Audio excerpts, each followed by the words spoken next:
Thank you. Welcome back to Senate Economic Development, Housing and General Affairs. We are now pivoting to one of our jurisdictional areas that we haven't addressed as much this year, and that is labor. Oh my God, we've got no sound here. Oh, no Tom.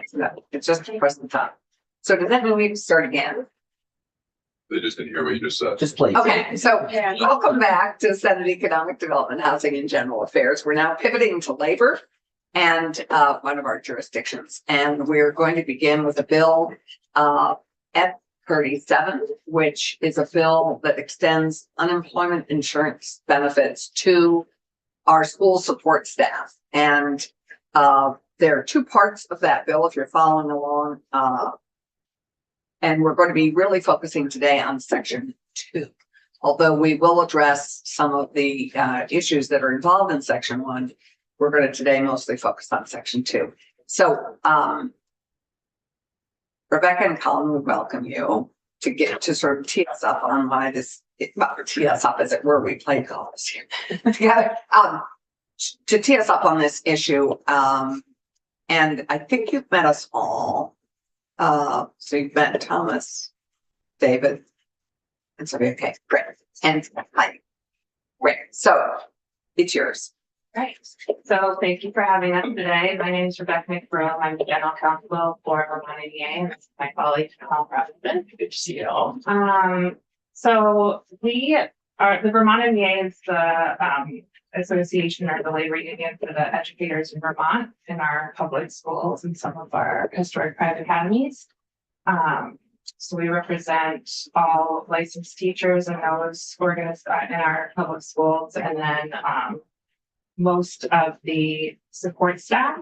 Support staff are 30% of our members, and support staff are made up of all of our bus drivers, food service workers, paraprofessionals, behavioral interventionists, custodians, administrative assistants.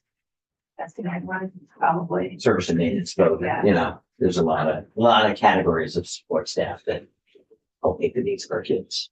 And 30% of our membership are support staff. So And your membership is how many? We've got 13,000 members that live in every town and community in the state.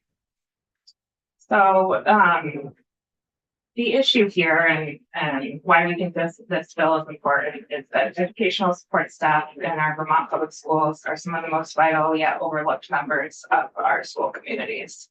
Their occupations range, as we've said, from paraprofessionals to food service workers to bus drivers to custodians to administrative assistants. These workers safely transport Vermont students to school every day, regardless of road conditions. They nourish our children, provide essential nutrition they need to earn. They create and maintain clean and safe learning environments and assist and support Vermont's highest need children every day. Our schools genuinely would not function without them. Simultaneously, support staff are among our lowest paid workers, making on average less than $19 per hour. The average wage in Vermont is over $30 an hour, 30.18, according to CPR, July 2024. This workforce is also 89% female. We have some of these figures for you in this Rutgers study that we have and we'll hand out or we'll provide. And would you like me to read from it? sure. Yeah. So this was a Rutgers study. It was a study done by a Rutgers University professor on the education workforce in Vermont, kind of understanding who educators are, teachers, school support staff, what are the challenges they're facing. And at that time, it came out in 2018, we presented to some of you and your predecessors. But there's one specific paragraph that we wanted to share as it relates to school support staff. The study, 2018 Rutgers University study found in Vermont, 87% of parent educators are women. Our data reveals that 39% are primary wage earners in their household. Many of them in the survey that the Rutgers professors did expressed frustration over the widespread misconception that paraeducators are wives trying to pick up extra work with the implicit assumption that the salary does not need to cover the full cost of living. Fewer than 1 in 3, the study found fewer 1 in 3 paraprofessionals are able to survive on that single income. Close to 2/3 of paraprofessionals, 63% in the study, work an additional job during the school year, just the school year to make ends meet. 68% of paraprofessionals work a job when during the summer when schools close, and over half of these employees, 57%, work an additional job both during the school year and the summer. The reality is that the study says the reality is that paraprofessionals are struggling economically, yet our schools are dependent upon them, as has been mentioned. Colin, have you sent that to Heidi? Yeah, I'm going to after Okay, this. right. Yeah. Through. So, That'll be helpful. this is the study. It was, again, it really dug into, and their methodologies all in here. And it's all Vermont specific Yes. as well. And there's this quote from a paraeducator in Pitney County. She says, it's assumed that paraprofessionals have a partner or are married, essentially that there are two-person income supporting you. The low wages make it really tough to do this job and be on our own. Until I got my second job, there were some days I actually came home and went to bed hungry. I just had about enough to pay my rent. So that's sort of the context of who we're talking about here. So what's the problem we're trying to solve? Can I ask one question? Yeah. Yeah, David, sorry. Part-time versus full-time, this category, do you have any percentage and anything to help us kind of shape Yeah.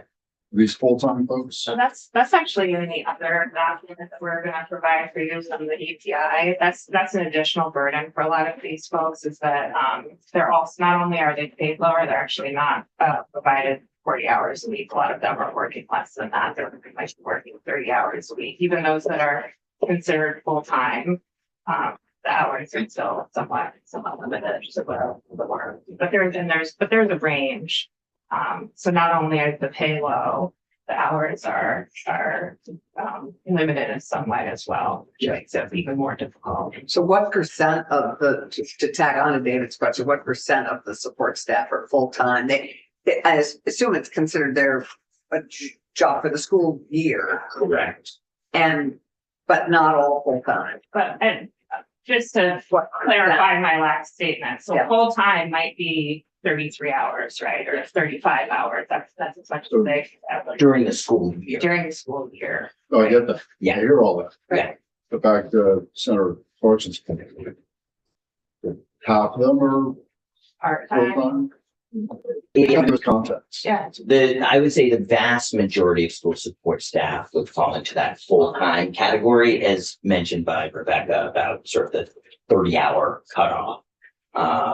And again, the caveat is that school year, right?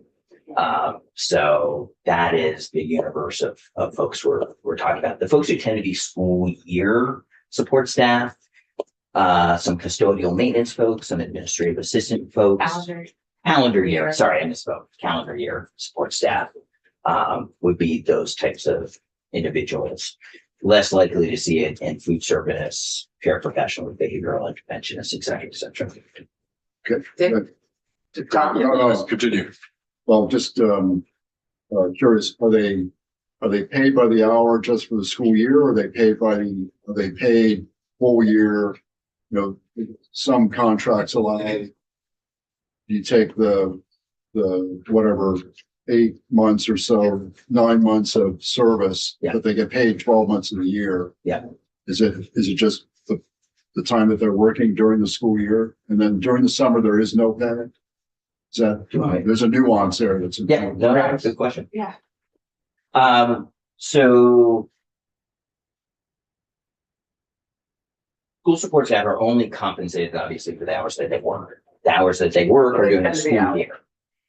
About 10 years ago, a group of school support staff came to your predecessors, or in some case, perhaps some of you, and asked for an exemption to state minimum wage law to allow them, if they so chose to receive their paycheck spread out, their 10 months worth of paycheck spread out over 12 months. But it required an exemption to state minimum wage law because it actually means that their per week hourly wage is less than the state minimum wage. So there is a remedy on the books to allow an individual, should they so choose to do that. They do have that option now. They do. And that was a law that you all changed Yep. 10 years ago. Again, it did require an exemption of the minimum wage law because materially somebody's bringing home less than a minimum wage in each of those, let's say 26 paychecks, right? Yeah. Yep. Did you have a question? So I'm just tag onto this, understanding the picture, and we may be interrupting and should just let you. No, this is good. But, they may be paid on an hourly basis. It may be stretched, the pay itself may be stretched out for the whole year. Do they have a contract, or do they function as, with a contract for the school year?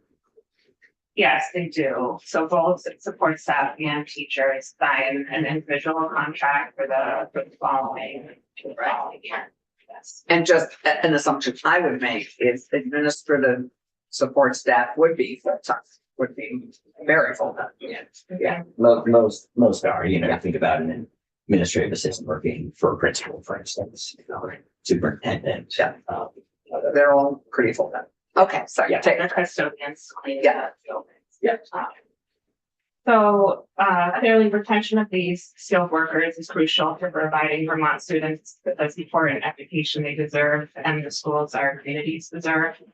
And without the ability to simply be eligible for unemployment, which is all this bill actually does, schools lose these crucial employees every year as they move to other higher paying jobs elsewhere.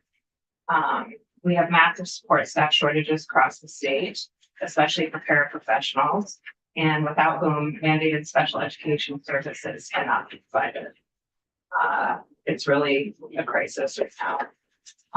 At the end of the day, this bill would simply provide the basic right that all our workers have, and that is to apply for unemployment insurance. It's nothing more and nothing less. Rather than simply being denied the ability because they work in our public schools. Yeah, and again, so just and it's as Rebecca just said, at a basic level, this is just giving this category of workers the same right that other workers who have employment that has disruptions in it, the ability to do. There aren't other folks that are in a similar situation. That's been the specific carve out for school support staff. So they don't even have the option to go and apply. Of course, if they had the option to apply, they'd have to go through and meet all the normal criteria one would have to meet in order to be eligible. But these folks we're talking about don't even have the option to try and apply. And that's all this would do. So you're talking about basically making it parallel to the ski staff who might be working just for the ski season, and then they're able to collect your UI. Yeah. Yeah. So what's inhibiting it now? It's Statute. That's why they're here. There's Kind of said- Sorry. Okay. I didn't I mean, know. I apologize. That was a flip response. I didn't think. I understand. But, there's some contract, how do you get here? There's a lot missing from this picture that. Right. And I believe teachers also are not able to collect unemployment insurance. Is it unemployment for the period of time and, like the summer gap? Is that correct? Yeah. Correct.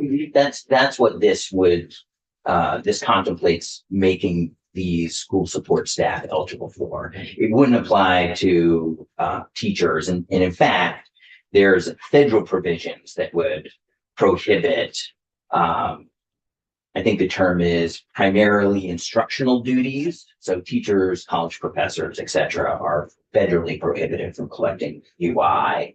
When UI first stood up in the 1930s, there were these various carve-outs that have been addressed by your committee and others in Vermont over the years. Just last year, I believe UI was opened up or required of small municipalities and small nonprofits, right? And there's been a history of kind of truing up some perhaps historic anachronisms. I think in this particular case, quite frankly, because of the history that Rebecca spoke to, these positions were often thought about as, oh, well, that's just somebody trying to do a little extra, somebody who works in the home, maybe has kids, female dominated profession, and they're just trying to collect a little extra money. So there've been federal studies both in 1980 and 1996 commissioned by US Congress, two separate federal commissions that examined unemployment law. and eligibility for school support staff. So I'll read from this Economic Policy Institute report that we'll share. And then you have two questions. Yeah. Randy and Tom. Totally. Two separate federal commissions examining unemployment laws, one in 1980 and one in 1996, recommended repealing this prohibition on school employees being eligible for unemployment insurance. The 1980 report described the exclusion of school employees as discriminatory and urged repeal, and believed that the additional cost of schools would be minimal, despite the recommendations of prohibition on instructional staff receiving unemployment between school years remains. And there have been some states recently that have gone down this path. Minnesota, most notably. Oregon has been on a glide path starting in 2019, fully implemented this past year to do just what this bill would do. Great, Randy. The history of this legislation in Vermont, I apologize, you may have covered this already, like getting in. Is there anything on the record that shows the rationale for the legislation we have right now? No. In other Not that words, we're aware of. was it presumably there were committee discussion or other kinds of information that led to the passage of the act? Has anybody looked at that? It does mirror what is kind of what That leads to my Yeah. question and comment. So I'm under the impression that this is what I'm betting our next speaker might talk to is if we allow them to apply for unemployment insurance, doesn't that then mandate the employers to start contributing to the unemployment insurance fund, which would again further tax this cost that we're spending in our schools? Yeah. So it would have a cost on our school system. Yes. Certainly adds Okay. Yeah. to the So cost. that probably. The question I had, and again, you may have answered, which is how much is this going to cost? I think our next So- speaker already talked about that. Well, that's certainly one of the things we need to weigh. Yeah.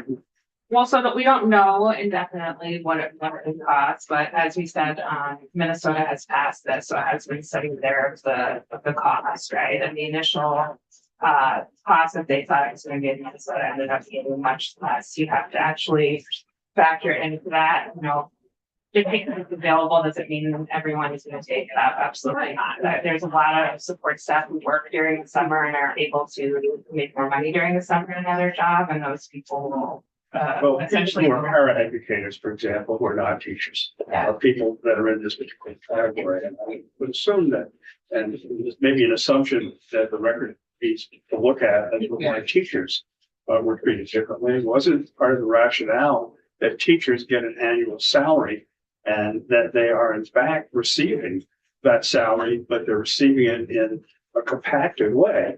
And could the rationale also be extended to paraeducators? Is that the pay all year? Yeah. So two points on that. One, paraeducators and other school support staff are hourly employees. Licensed teachers are salaried. But again, the hour presumably could be set at whatever number would reach an annual salary. If that were the rationale, that's why I'm trying to determine what was the rationale for doing it the way we're doing it. Yeah. So Senator Weeks asked a question earlier about do some of these folks receive their compensation, their wages over 12 months? Mhm. And I I forget know you. that particular. Yeah, about 10 years ago, Yeah. we created this We agree starting with that. wage carve out, Yeah. right? Yeah. And I think it is for that reason, recognizing that these folks are low wage workers that are trying to make the best thing work for them and their family. And they don't receive compensation during the summer months. So how can we help make that happen? Ultimately, that is, getting paid better, getting better wages is. Well, I guess One that path. is, and I know I heard part of the discussion, but not all of it directly related to these people. Is it likely, and I'm talking about the paraeducators as opposed to people who are not paraeducators in this category, which I understand is separate. Is it possible that they are not receiving minimum wage, for all intents and purposes, if they were considered to be employees for the entire year? That's what we took care of. Yeah, Yeah. so that's the statutory carve out Right, as it relates to minimum right. wage laws. Yeah, so if a school Yeah. employee Okay. chooses to receive their pay spread over. Well, that's 12 what I'm months. really also asking you also is for people who are paraeducators as opposed to people who are at other hourly wages. Sure. Are they receiving a higher wage that might put them in a situation which if it were divided over a full year, they would still be the minimum wage standard.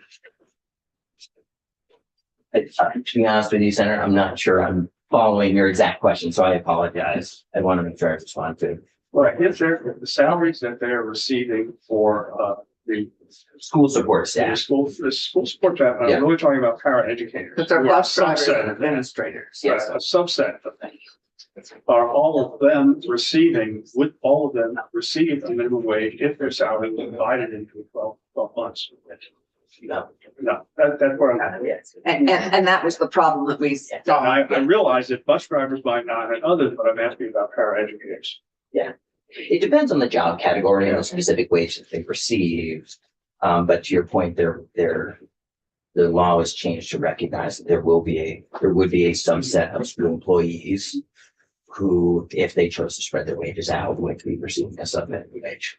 Right. And so if people, the other assumption is that if the support staff chose to pivot in June to another job that they did, because it sounds like a significant number of them do another job during the summer, they wouldn't be obviously applying for UI. So it's not necessarily there's some, it would, obviously, if we proceed with this, we'll have a fiscal note done on it. But, To the cost question earlier. that's, There was, so as Rebecca was saying, the Economic Policy Institute came out with this analysis that extrapolated based on Minnesota's experience.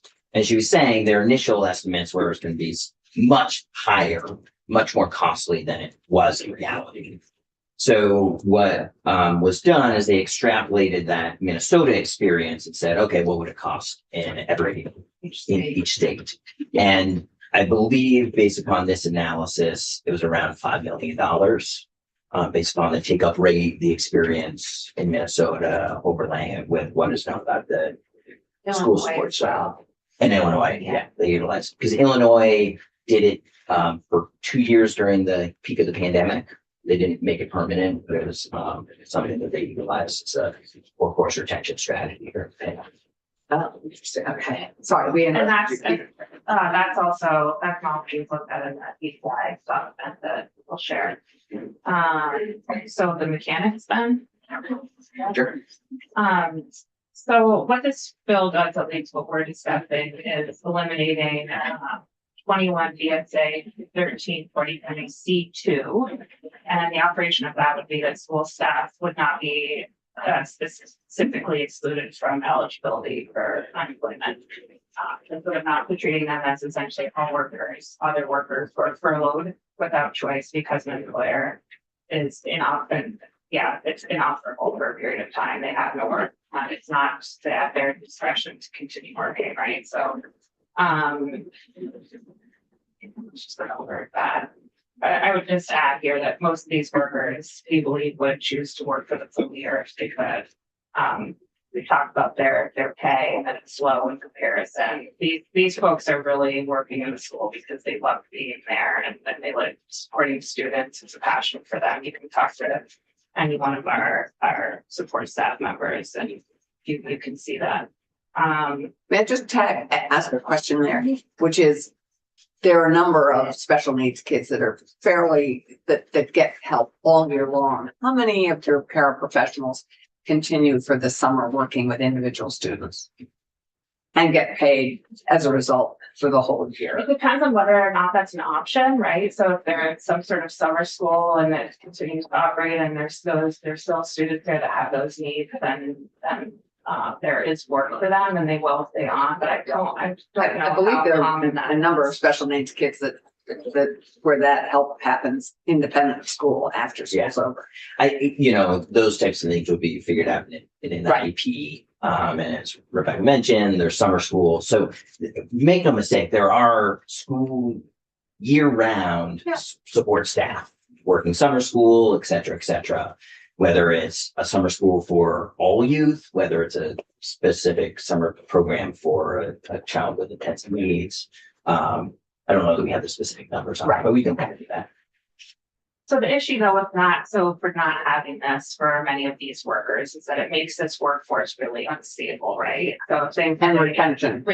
absolutely. They go, they find a higher paying job and they stay where they are and they can't go back. And so really the point of unemployment in the first place is to help people that are in this sort of desperate situation, right? Where they need some sort of income to bridge them to their next job. All of the, you know, I'm sure the next people will testify to this, but there's, you know, a lot of requirements as we know with unemployment. You have to still be looking for work, you have to be applying for work. It's not that you can just collect it without time to find other work. So what we're, you know, why we're supporting this bill is it's just helping people try to bridge that, right? That are just economically disadvantaged as well and low paid workers. Okay, sure. You know, I think too, there's our superintendents, our principals have really been trying to get more parents and family members of kids into the schools to, you know, create more student success, help the whole family. You know, Sean McMahon comes to mind and Minuski, just really thinking creatively about how do we take folks who have skills but no work and, you know, create a win-win situation. And I really think, you know, this is the kind of thing that helps keep them connected to the school and able to return and do this work successfully. And it's really, in a lot of ways, these are the folks holding our schools together so that teachers can do their job. And that's a conversation that we're having in the afternoon as well. So to go to the retention, sorry. Yeah, well, it actually ties into that. And, you know, one of the things, it's no surprise, I think, to any of you that the education workforce, whether it's school support staff or teachers, there's, you know, we have more teachers on provisional licenses than ever. There's a lot going on there. And we at Vermont have been happy to partner with the Vermont Department of Labor and Vermont Rural Education Collaborative on new Grow Your Own programs and the teacher apprenticeship programs. We've been piloting this in a different iteration, but the construct there is let's take school support staff who maybe haven't, for life circumstances, had the educational opportunities or the abilities to pursue a career as a teacher and support them through an apprenticeship program to become a teacher. When you're a paraeducator, to your point, you're oftentimes coming from your community. You're committed to that community. You're invested in that community. What better person to then become a teacher than somebody who's already made that commitment? And so by retaining school support staff year to year, it can also help ensure that they have greater access to future workforce training opportunities that might lead them to a long-term career as a teacher. And we've already invested in Absolutely. former workforce development bills Yeah. to have that support within the schools to grow their skills. And I just want to say, to be fair, in Chittenden County, at least, you're often talking about new Americans who have a master's degree in another country. And this is the best way for them to start to be part of their community and figure out a pathway for them to use their very, you know, sophisticated educational background to good use in our state. Yeah, and it ranges. My guess is the range is from new Americans who are very well trained to people who may have who've not finished their a degree or even an associate's degree and might well get so excited about this work they want to go keep growing in it. Because I think retention is a big theme for this year's workforce work. And I guess one of the questions I have on this is we would also have to eliminate the need, if we're going to focus on retention, to go to what I'm sure the commissioner is going to talk about is one of the fundamental requirements in UI is that you have to be looking for work. So you'd have to eliminate, in my mind, you'd have to eliminate that requirement and actually, as part of this, have them agree to continue to work in the fall. Or, I mean, Eliminate the requirement that they have to look for work. well, if we're wanting to retain them, we don't want them getting another job so that they can't work at the school beginning in But they September. would still be looking for part-time work over the summer. They could. So I think, anyway, this is an issue I think we have to discuss because if we're trying to retain them, we want them to come back in August or September, whenever school starts.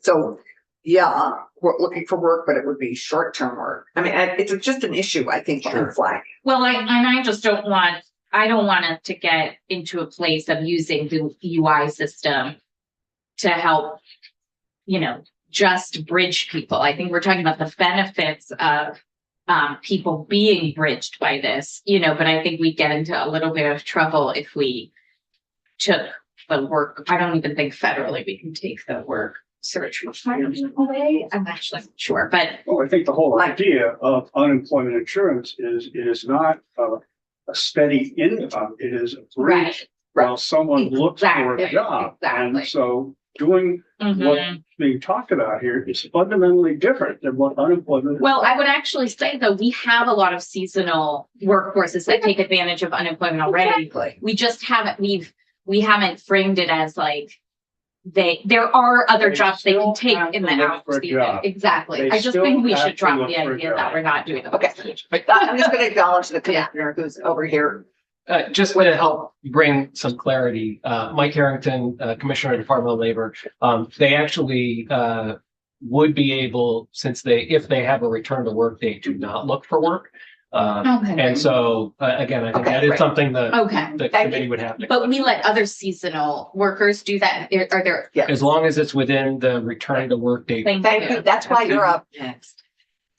Great. Yeah, and I would just say in Minnesota, where the most information is, the normal standards that were applied to UI continue to apply. At Right. the end of the day, it would be the equivalent of if we were sitting here representing the Association of General Contractors of Vermont, and there's a prohibition on, carpenters applying for UI. Right, during Mhm. between projects, and that's just making it, I mean, that's what exists for school support staff. There's a statutory prohibition on that. Right. Right. No, Being we're able clear. to And that's what access you're that. asking us to Yeah. eliminate. Yeah. Right. Great.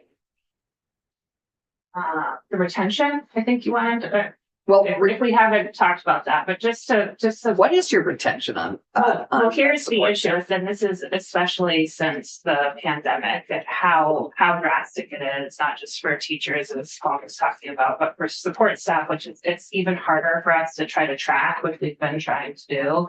But if you look at openings for paraprofessionals, you'll see districts, some of them that have, it's one job listing, right? And then 12 open positions, right? We're talking massive shortages for paraprofessionals, where we are honestly getting into concerns about whether or not IEPs are being provided, whether services are being provided that are mandated services. It's drastic. So. Happy to continue to ask questions. I think or answer questions you're asking. I think this is good. I think this is just our beginning on this bill. So, and thank you for helping frame it up and frame up the need, which is, I think, what we needed. And I think we'll pivot next to the commissioner and hear from the commissioner. But thank you. Yeah, thank you. No. And you guys did never. We'll be providing all this to Heidi Right, just for the tardy The submission. Economic Policy Institute did the study in 2018. It was Rutgers I University. mean, Rutgers did. So you're going to send the Rutgers Yeah. and the EPI. The EPI is more recent. It just came out this past fall. Okay, great. Oh. Thank you. I'm gonna have our general counsel. Oh, I could have left the chair up there above. Sorry. No worries. So, Um, Robert, have you met everybody? Here and there. So why don't we just quickly go around? Hi, Robert, I'm Tom Chittenden. I represent Chittenden County. Keisha Romans-Dale of Chittenden Southeast. Are you new to the department, or you just haven't been in the committee? I've been here for about 3 years almost. Oh, okay. We haven't been in. We don't, Okay. I didn't either, so it's my bad. Allison Clarkson, Windsor District. Randy Brock, Franklin and Northern Grand Isle counties. Big leagues, Rutland Country. And our wonderful committee assistant. Heidi. And I'm Robert Depper. I'm the General Counsel of Labor. I've been here since 2022. But not so many occasions to be in this committee. Not so many occasions. I've been cranking the wheel pretty close. Yeah, great. Are you, sorry, can I ask just, are you, is this, are you the Cameron Wood also? Like, is there a policy person? We don't have a policy Okay. person. We have, Rowan Hawthorne behind me. Oh, that's right. Okay, Will that's be, Rowan. who's Oh, our right. legislative liaison. Okay. You've been But- asked. Yeah. Yeah, we do not have a policy director. Okay, great. But That's she's also the new secret favorite. weapon. Yeah. Great. So, a lot was covered. So again, for the record, Michael Harrington, Commissioner, Department of Labor. I think you hopefully all have the bill in front of you. I think the big thing, and I'll start with kind of the initial framework question, which is there are provisions both under federal and state law that prohibit individuals performing instructional, research, or principal administrative work from being and especially those that have reasonable assurance of returning to work. So whether it's a contract or, again, they have reasonable assurance that for a break, they would be coming back to work after that break, from being exempt from filing for unemployment insurance. Again, a lot of that has to do with a variety of different reasons, including the knowledge that they took the job knowing that there would be a break, right? So a lot of what unemployment insurance is designed to do is fill that gap when someone's work is unexpectedly lost.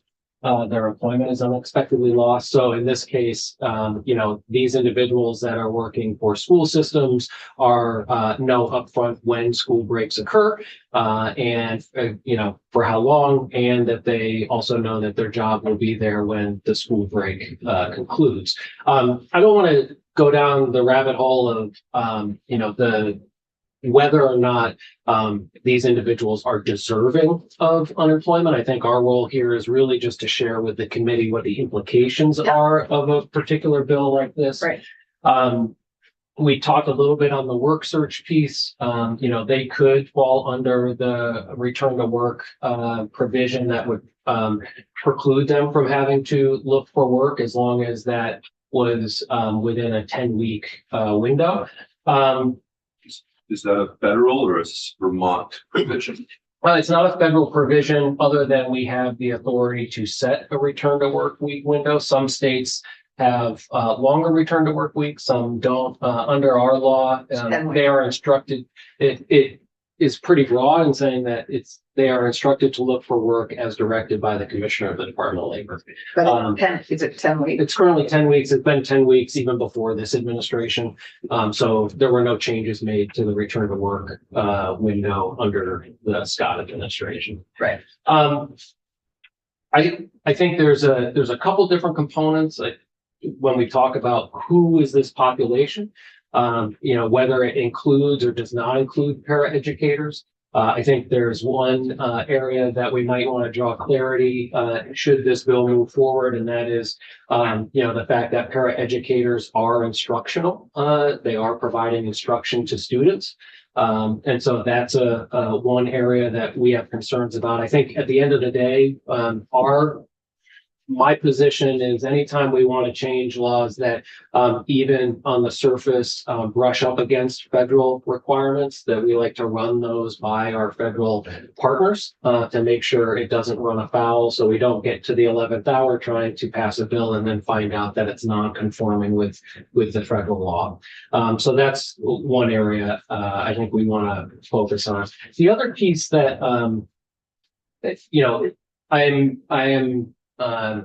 I think we want to highlight the fact that we all know there is a broader conversation about school reform, education reform going on, and the governor's priorities. And so the other caution or urge that I would have for all of you is that as talking about things that would impact schools, because this will have a significant cost impact to schools, that they be part of the larger conversation on school reform and not in a separate bill or in a separate conversation that isn't contemplated as part of the larger reform.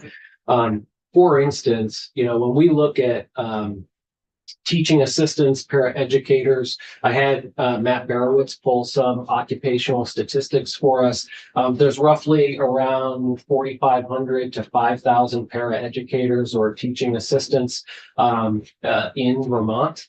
And so if we look at that number, just those, not including crossing guards or cooks or cafeteria workers or bus drivers or other administrative maintenance staff, if we just look at paraeducators, if if only half of those individuals, right, collected benefits and they collected at the average rate for benefits, which is roughly around $550 a week, and they collect for the entirety of the school breaks, which is roughly around 12 weeks.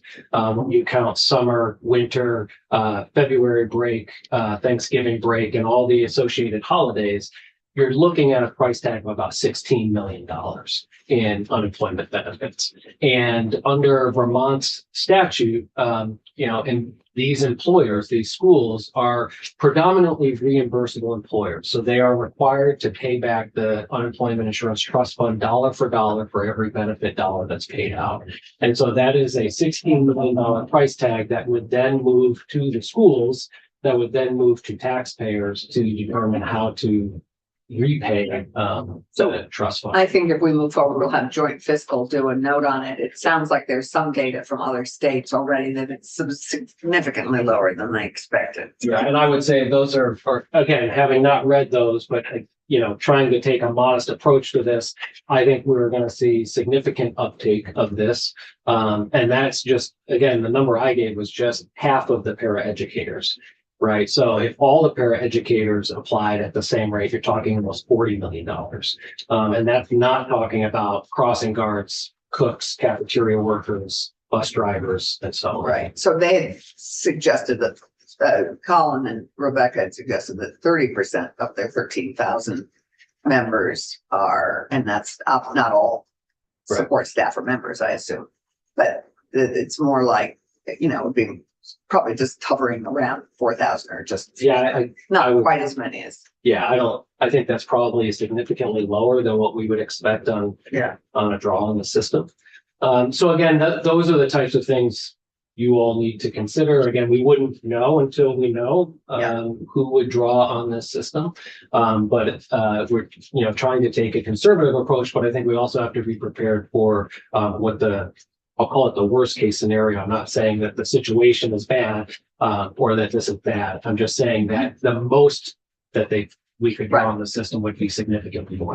Is it also true that when one draws unemployment insurance benefits, they are not allowed to work elsewhere? So they can work elsewhere, but their eligibility is based on whether or not they're able and available for work, whether or not, and then they have to also file those wages when they apply. Right. So let's say they are laid off from the school for the summer break. They apply for benefits. They have an open claim, but then they start doing a side job, right, and earning an hourly wage, part-time somewhere. They would have to file those wages earned when they file for benefits, and there would be a deduction on what their benefit amount is based on. It would just reduce their benefit. If It reduces their UI benefit. Yeah, I think the other piece that is worth noting is, and this is a struggle we always get into, at least I do, is that on one hand, absolutely see the value in UI benefits and not having a work search in order to preserve the workforce, whether we're talking construction workers or we're talking school support staff, right? So the idea is that you're wanting to preserve that workforce so they're not going out and finding other full-time employment and they don't return to the school. But what you're also doing in that time is those people that are relying on unemployment insurance, most of them are not working elsewhere. And so you're actually removing workers from the workforce and sidelining them for those weeks, right? So that's the other struggle we always get into, is that we would love to be able to put those workers back to work and fill some of these safely jobs. No, you're absolutely right, except given how low their wages are. And their unemployment insurance is only 1% of their full-time earnings.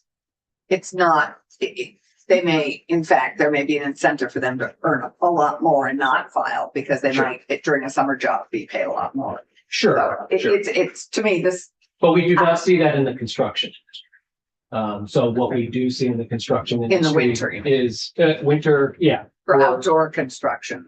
Right. When they file, they're not looking for work elsewhere. And so they are not going back in and finding another job. They are using that winter as a break, a paid break. Which is so interesting, given how much the need is in our winter recreational industries. I do, oh, sorry. Yeah, so, Oh, I mean, I guess that I wanted to say a couple things. Number one, we do make that policy choice for construction already. So it isn't, it is a judgment call. Do Yeah. other seasonal workers deserve the same treatment who take care of our kids? I'm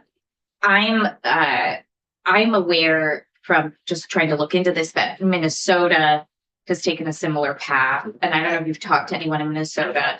But my understanding is their original estimate for how much they thought this was going to cost the state was 360 million. It went to 135 million. Then the actual uptake was 40 million. So I don't know if you have different numbers, or you kind of look at other states to measure the kind of trends once you put out a forecast, if you feel like your 16 million figure is based on similar assumptions to the assumptions Minnesota made in their original uptake, or you looked at the actual uptake and then created an assumption. We haven't yet, but again, that's only because we've had the bill for a couple of days here. So we've been looking at what they did in Minnesota. We could also reach out to them to find out what their calculation and uptake was of the program. I mean, some of the uptake may have also changed year over year. I don't know from the original year.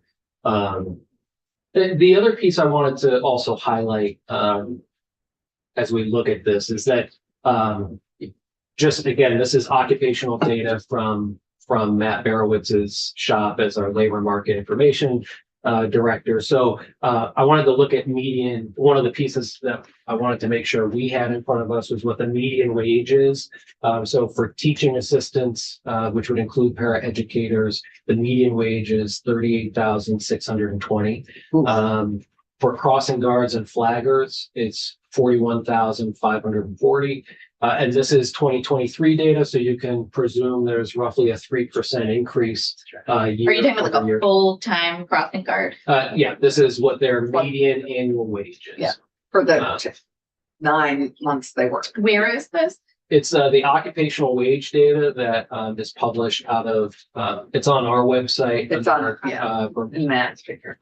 But it's also, a lot of it's based on data from the Bureau of Labor Statistics. So it's statistical information, right? We didn't go and pretty low. look at every wage. Cook institutions and cafeteria are 37,140.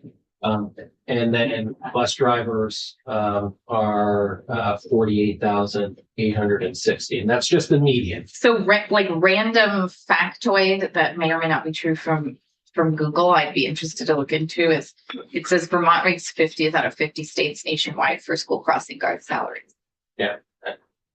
Pretty low. Based on what though? That's not a qualified source. So Right. I'm looking at, But given the testimony we just had about SNAP and 3 squares. yeah, Every one of these people, every one of those professions, they'd have to be paid significantly more. and are the construction flaggers paid through the school district?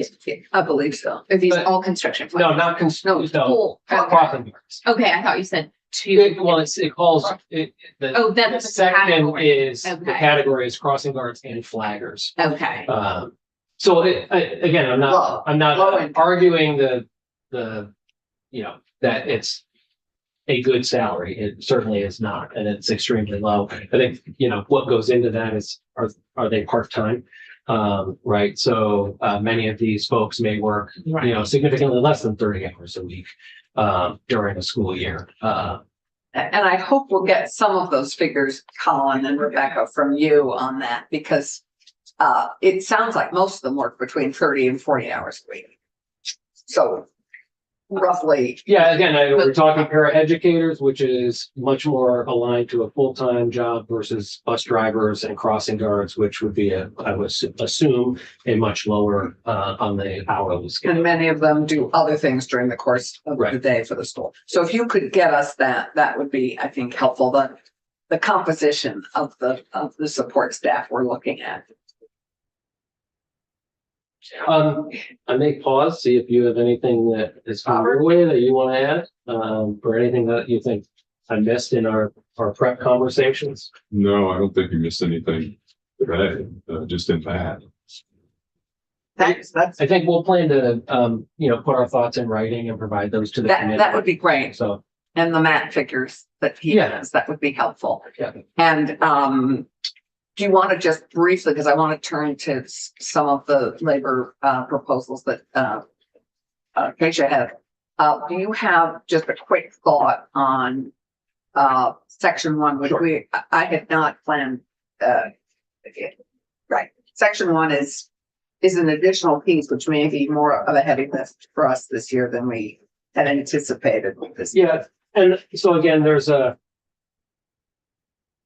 assumption here, based on just what's in the bill. And so if we're off base, certainly let us know. But the specific change is on page 2, line 2, and the specific changes earned by individuals in employment, and that's the specific change. And then there's the rounded to the nearest dollar, which is also another piece we want to highlight. But the significant piece there is that, Just to remind everybody what the proposal is and. yeah, so based on what's written here, we're talking about, for folks who file for unemployment insurance, every week when they file, they have to, log their wages earned during that week. Our assumption is by adding in employment, you're wanting to remove the requirement that they need to file certain monies they've earned, that might be outside of employment, right? So the capture area was very large in terms of, again, any wages that are earned by an individual while on employment have to be filed with the department. And they go against what somebody's benefit amount would be for that given week. Just a clarifying remark regarding the 10 weeks. Did I hear you say that if you have an expected return to work within 10 weeks, you're currently not eligible, and that's Vermont statute, and is that why ski individuals, that's more than 10 weeks and they can apply? You are eligible. The 10 weeks is for looking for work. So if you have a return to work date within 10 weeks, you do not have to look for other work. Oh, thank you. But specifically on this, if we're saying that only individuals, wages earned by individuals in employment, things that would be considered outside of employment, that would be wages that somebody would earn if this were to pass, they wouldn't have to inform us of the wages that they earned in things like casual labor. If they worked for a religious organization on a part-time basis, if they were a volunteer firefighter and earned a wage, if they worked in real estate and had earnings on real estate transactions, if they were self-employed after separation, if they were, again, self-employed or independent contractor, essentially these sideline jobs, right? So essentially this line would say any money earned in these sideline jobs where you're self-employed or an independent contractor or not working for an employer, you wouldn't have to report those to the Department of Labor, and that wouldn't then go against your benefit. And so it had broader implications. It had, yeah, which is why I'm not sure that we're ready to do that, but I'd really, thank you. This is terrific. Can I just to be clear, so we don't make JFO do unnecessary work, are you gonna reach out to Minnesota Department, like, We certainly can. Okay. Yeah, we're happy to do that. okay, I mean, we can probably have them reach out to their counterparts too, but if you do the first We can half, reach out to them. then we know the difference in assumption.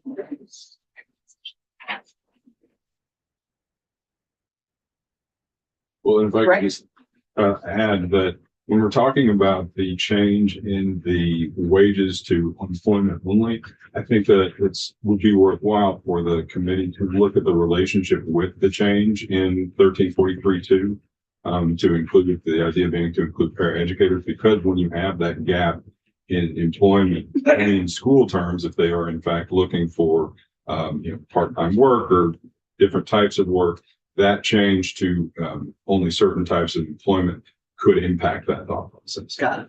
Right. Thanks. Yeah. And we cannot do this for teachers or college professors because of federal law. Correct. But for some reason, we can do this for para educators as we currently understand it. You'd want to dig into that more is what I think I also heard you say. Yeah, because the specific wording is performed with respects to services performed in an instructional, research, or principal administrative capacity for an educational institution. Benefits shall not be payable on the basis of these. And especially that doesn't preclude, let me also say this, the second part of that is between terms where there's a contract or reasonable assurance of employment that follows, right? So if a teacher is let go during that period, they would be able to buy. And say for para. Right. Same with It's a paraeducator. contract then. Yeah. So we're just talking about with regards to scheduled breaks Yep. in employment. Right. Okay. I have to go to your press conference. So I wondered if I could just say a couple minutes to help Sophie. That would be great. So we're going to pivot because Keisha has been collecting some of the labor issues that have come to this committee and to her and actually to some of us.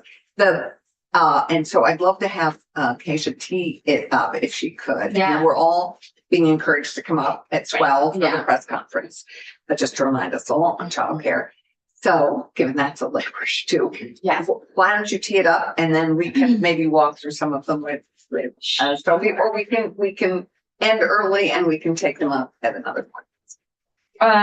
That might be a better path. I mean, so now what do people have on their desks? They don't have anything. Oh, they don't have anything, it's just me. Okay. But you just sent it to me and I just had them printed, so. Okay, well, I always worry that there's some confusion created if there's no preamble and if people Give us a, have yeah, things. why don't we wait on Yeah. distributing them? I think that's what I'm hearing you say. Yeah. And why don't you give us a preamble of some of the concerns that have come to you? Okay, so I think I've given some people this preamble, but you know, it was just my style as chair of the committee to collect a lot of ideas and requests and inquiries for consideration and get them drafted if it seemed they were worthy of the full committee's consideration, which was the large majority of them. We have put some on the back burner where it doesn't look like it worked out in another state, or, you know, so things like weather conditions and disaster related safety measures for workers, things that it's just come up as a thought bubble, back burner.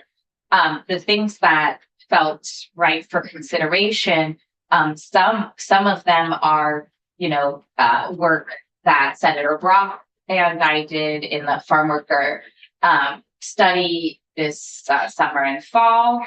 That's the first section of the bill, and the second section, the wage and the overtime piece, and the ways we saw other states handle that. Section 3, again, some bubbling up of questions and concerns from constituents, requiring payment of accrued but unused vacation leave upon separation from employment. Sometimes we hear things that we think already happen. And, you know, we just want to explore further, is this valuable for making sure everyone's treated the same way and fairly? Sections 4 through 7 are some workers' comp changes. So what, you know, might end up in a separate UI workers' comp bill. There's a UI piece for faculty that the state colleges, I believe, requested as well. I have a particular interest, particularly after the fires in California, to look at minimum wage for incarcerated individuals. And I mentioned the fires in California because people may know they made about $10 a day as incarcerated individuals fighting fires. And it's an issue we have not explored in a long time. And it's a workforce that we could call upon, but I hope we would pay more fairly than Dollars a day. yes. My good friend, who's a fellow Obama leader, was actually on Jon Stewart's The Daily Show talking about this. And he didn't question that paradigm, I think, or his organization doesn't necessarily question that paradigm because they're unionized firefighters versus incarcerated individuals, but he did create a program to help people who get out of incarceration get jobs as firefighters. So I still think we should pay people more who are in prison, but I just want to look at the whole issue. And then a prevailing wage kind of housekeeping piece for construction projects funded by the state. Oh, great. Yes, because that's been a GovOps. That's been a kind of cross. Yeah, in a way, this is a misclassification of work or another approach at doing what a lot of other states do to try and make sure we are classifying workers the right way to pay them properly. Those are great issues for us to discuss. The AFT, the strike issue has also come up as a state and UVM. Sophie can say more. I think I have other requests and other bills, but this seemed like a package that was particularly Looks like a good relevant for our discussion. And with that, I should get early to the press conference and you can from Sophie maybe. Great, and we'll see you in 10 minutes. Okay, thank you. And Sophie, would you like to just begin discussing some of these super quickly. because we'll do this for 10 minutes and we'll obviously return to it. It's- I'm a little off. Yeah. What topic are we gonna talk about? And we So still have. continuing labor, and Michael and Robert we are very grateful, but we're going to just begin a pivot to the omnibus bill that Keisha is going to be presenting to us, and Sophie is just going to begin discussion. What I wanted to do was hear some of the labor issues that are coming to this committee via Keisha's omnibus labor bill, and just to begin discussions of that. Thank you for our S37 launch. I think our next, I think we have more information to gather, and so we'll look forward to some of that and have you back next week, maybe at some point, Michael. Yeah, just, the other thing I'll add, is that we will also have a memo coming to you like we typically do each year with, Yeah. a handful of policy. They're mainly technical corrections, so no big policy changes, but as we look to just update, reform statutes and also prepare for UI modernization, Right. we have a handful of. I was wondering given our time frame is very tight, we would appreciate getting. You'll have, that. probably by Monday. Okay, and you're wanting to begin those in the Senate or the House? We'll probably send them to both you. Okay, and but only Chair one of Markey. us will take them up at a Right, time. so I'll Not let you duplicating. coordinate how you, whether you want it to be part of an existing bill. I think Right. We're always happy to have it as part of Because a it could be separate bill. part, absolutely, of our labor bill. Great, terrific. And we're happy that we'll sit here and listen. And if you have questions, let us know. Thank you. Thank you. Thank you very much. This was terrific and very helpful, I think, as we start thinking about this issue. Rowan, always good. Sophie, welcome. Yes, so Sophie Zadatny for the Office of Legislative Counsel. And we have copies, I believe, of this. What is this? This is the omnibus bill that Keisha just talked about. And I think we have a, She just sent it. Yeah. do you want it? Yeah, I mean, just so people can follow along. It sounds like it's sort of changing still. I mean, it's. So it is not been introduced. I mean, this is just, But this a is just to draft. give, this is just because our time frame is so tight. And I just want to give you a notion of some of the stuff that's coming to us in this committee, given it's our area of jurisdiction. So just to follow up on what Senator Ron Hinsdale said, I would just add, section 1, she mentioned agricultural workers, minimum wage, and then overtime. The overtime provision would be at 60 hours a week, not 40 hours a week. And it would And be, where is that? it's not in Oh, right. section 1. It says on line 10, 60. It's section 2 is actually the overtime piece for agricultural workers. But it would be at 60 hours a week, and it would be for those agricultural employers that receive state grants. Right. So there's no definition of state grants, but that's just what is in there at the moment. So the big picture here is this is addressing the sub-minimum wage, I believe, for agricultural workers. So right now, under the minimum wage, there are exclusions from the definition of employee. And one of the exclusions is agricultural workers are excluded. Domestic workers, I mean, there's a number of people that are excluded from the definition of employee. So this would be removing that exclusion. So it would effectively make agricultural workers eligible to receive minimum wage. And then it overlaps with section 2, because section 2 is the overtime piece. If they're included as an employee, they would then be getting overtime. And so section 2 includes language that would provide that they wouldn't get the 1.5 times pay at 40 hours a week. They would get it at 60 hours a week. And it would be for employers, agricultural employers that receive state grants. But I also wanted to flag, which was not mentioned, was in section 1, there's a reference to including or modifying the exclusion regarding administrative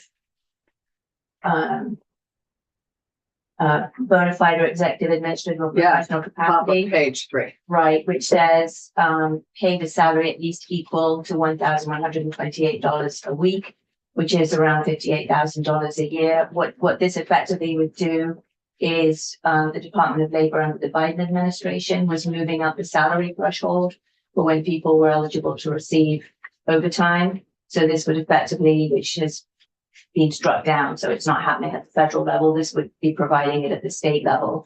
So essentially, if you're an employee making less than just over $58,000 a year, you would then be eligible to receive overtime.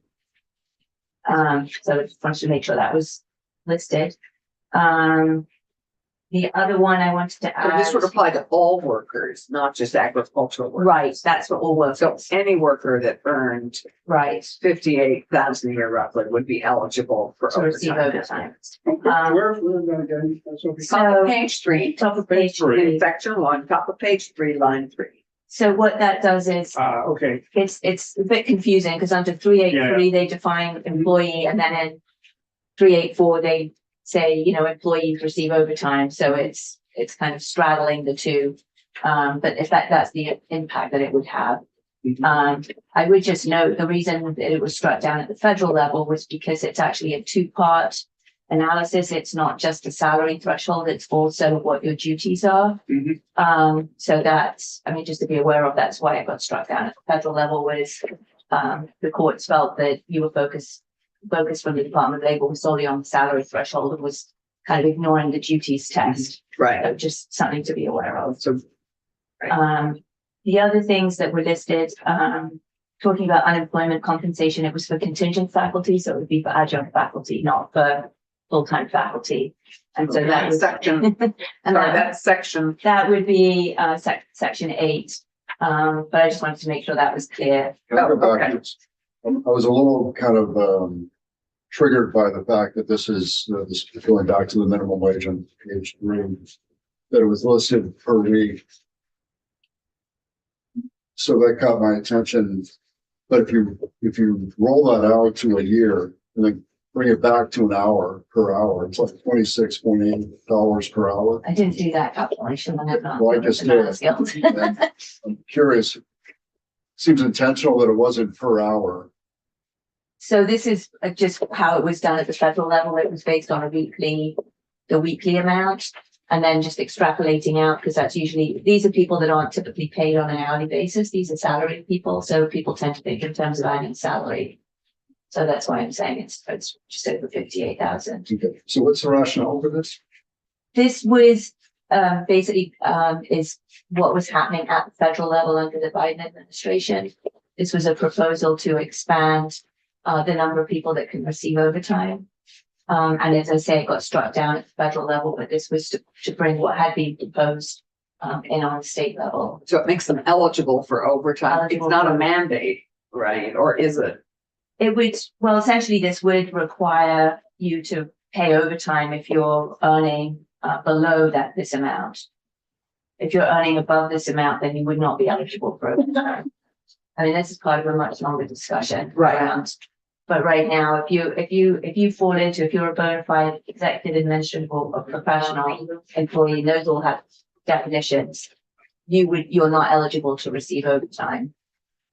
And so there's been a salary threshold, but it's been a very low salary Yeah, threshold historically. This is just proposing to raise the threshold. We have a threshold now, but this is proposing. Yeah, the federal level, it's in the $30,000 range, like 32,000 or something. And under the Trump administration last time, it actually did get raised. The Obama administration had put forward a new salary threshold. The Trump administration came in, that threshold went away, and they came up with a lower one, but it was also higher than what it had been. So now it's So in the this has 30. been something that's been going on at the federal level. So, given, and then do you want to just finish on the overtime? Because this might actually be a good stuff. Yeah, I just wanted to flag a couple of things that weren't flagged in the. Okay, and example. so you flagged in section 8 that it's, It's for contingent faculty, and again, it's to do with the reasonable assurance that was talked about. So if you're a contingent faculty member and you don't know if you will be hired again for the upcoming semester, you would be eligible for unemployment insurance. And right now you are. This is really more a clarification to make it clear that unlike the earlier discussion that we had around school support staff, if you have that reasonable assurance, you have a contract for the fall semester. If you wrap up the spring semester, then you would not be eligible. What is reading insurance? Well, In this, terms of this so it's concept, that you have like a written or verbal it's from not your necessarily employer. though a contract, is it? Or is it? It can be, But can it be something short of that, such as the notion that, well, welcome back next year and a handshake? So there's this, what's proposed in here would actually be spelling out what reasonable assurance would mean. So there's like 6, different. that's on page 12, Yeah. page 13, I was gonna say, it goes into. spelling out what reasonable reasonable assurance would be. Okay. Right. And any other point to make before we break? No, I'll let you go. So, Sophie, thank you. I'm sorry we ended up this over time, but No, that's fine.